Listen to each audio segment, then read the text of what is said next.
Matthews in Washington. We have major breaking news tonight and a stunning admission tonight. The president told ABC News he has no problem accepting dirt on a political opponent from a foreign power. In fact, Trump denied that foreign help should even be considered election interference. Listen to this. Your campaign this time around, if foreigners, if Russia, if China, if someone else offers you information on an opponent, should they accept it or should they call the FBI? I think maybe you do both. I think you might want to listen. There's nothing wrong with listening. If somebody called from a country, Norway, we have information on your opponent. Oh, I think I'd want to hear it. Do you want that kind of interference in our elections? It's not an interference. They have information. I think I'd take it. If I thought there was something wrong, I'd go maybe to the FBI if I thought there was something wrong. But when somebody comes up with Oppo research, right, they come up with Oppo research. Oh, let's call the FBI. The FBI doesn't have enough agents to take care of it. But you go and talk honestly to congressmen. They all do it. They always have. And that's the way it is. It's called Oppo research. 2 years to get that admission, 2 years of the Mueller report, and now we have the president's motive. There's nothing wrong with taking dirt from the Russians. It's a shocking statement from a president who won his election with help from Moscow in 2016. And it signals to foreign governments around the world, just think about it, that Trump's 2020 campaign is open for business. I'm joined right now by Ken Delaney, national security reporter with NBC News, Cynthia Axne, former federal prosecutor, Jason Johnson, political editor at The Root, and Susan Del Percio, Republican strategist. I want to start with Ken. I want to get this, Cynthia right away. This is the politics of this. He has admitted there's nothing wrong with what he's been investigated for 2 years, playing footsie with the Russians. It's so inconsistent with the values that we all understand our politicians live by, Republican and Democrat. It's outside the mainstream. Stephanopoulos went on to say, by the way, Al Gore had a debate prep book from George W. Bush. He called the FBI. He didn't use it because that was the ethos. And Trump is blowing it all up. And you're absolutely right. He's sending a signal to the Chinese, the Russians, anyone who wants to interfere in our election. It's open season. Hack, investigate, use intelligence methods to get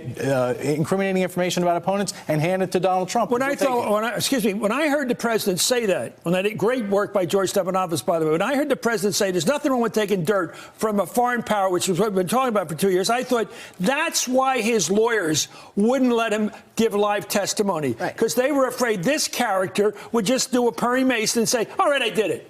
Right. And it's not just a foreign power. It's our adversary for the last 50 years. Yeah. And here's the problem why it's not a Perry Mason moment. Because now what happens? Nothing. Okay, you make a point. I mean, that's before we get too excited about it. What happens? Comes out and says, damn it, I do this stuff. There's nothing wrong with it. Right. Well, everybody knows. I mean, on some level, we know it. He's a completely selfish person. And the only thing he cares about is himself. And if he thinks it helps his election, then he'll take it. Okay, Jason, you understand politics as a big picture. For years, his crowd has defended him. He didn't interfere. He didn't play ball with the Russians. He didn't think he would never do anything like that. And he, on Air Force One, concocted, perhaps with Hope Hicks sitting there, concocted this crazy story. We were just talking about adopting Russian kids. Right. When, in fact, his son had told him, apparently, he was in there getting dirt on Hillary Clinton. Right. So we always knew that he was lying. The question is going to be saying, of course I was lying. Right, of course I was lying. It's the OJ thing. First he used to say, well, I didn't do it, but here's how I would. Now he said, well, yeah, okay, I did it. You got me. The question is going to be, how many Republicans take the Justin Amash standpoint? They're like, oh, okay, this is it. This may be a this is it moment. When the president says, I will take active and open information, but also we've got a Republican here. Susan, what do you think? Do you think the Republicans will crack this? I mean, it is primary. I will argue it, because I've been waiting for this guy. George is standing right next to him, a weird angle, by the way, looking down on him, and he's looking up sideways at him like he really doesn't want to confront him, and says, yeah, what's wrong with that? It was like that street talk. So what?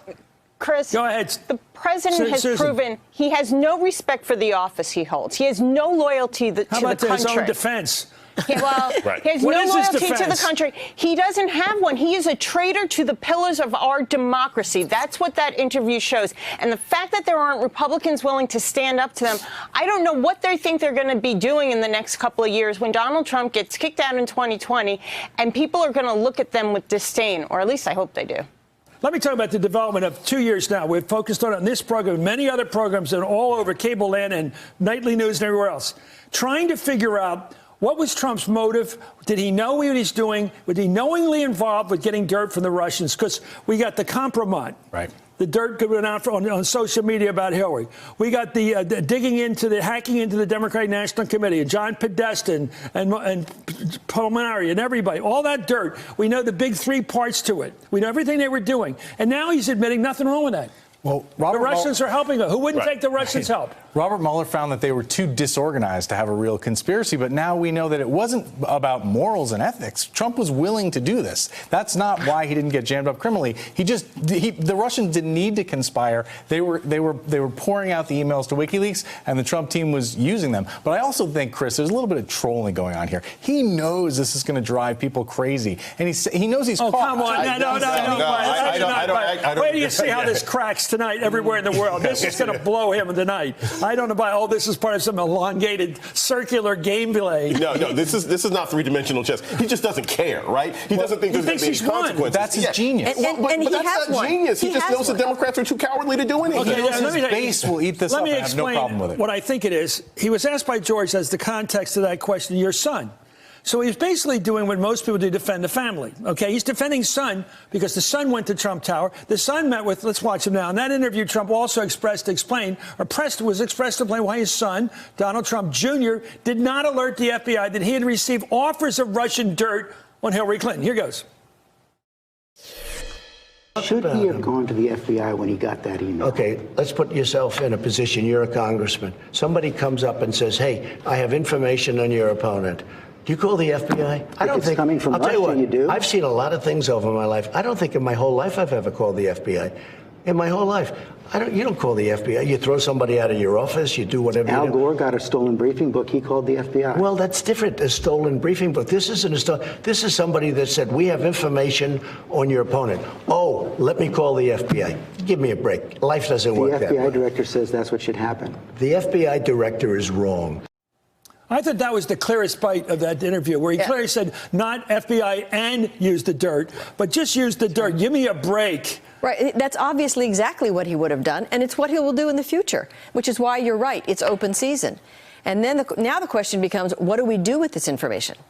I mean, he's really going to war with his intelligence community, more so than ever before, saying the FBI director is wrong. Yesterday, he repudiated the CIA for allegedly trying to recruit somebody close to the brutal dictator of North Korea, said he wouldn't do it because he's friends with the guy. Hey there, I'm Chris Hayes from MSNBC. Thanks for watching MSNBC on YouTube. If you want to keep up to date with the videos we're putting out, you can click subscribe just below me or click over on this list to see lots of other great videos.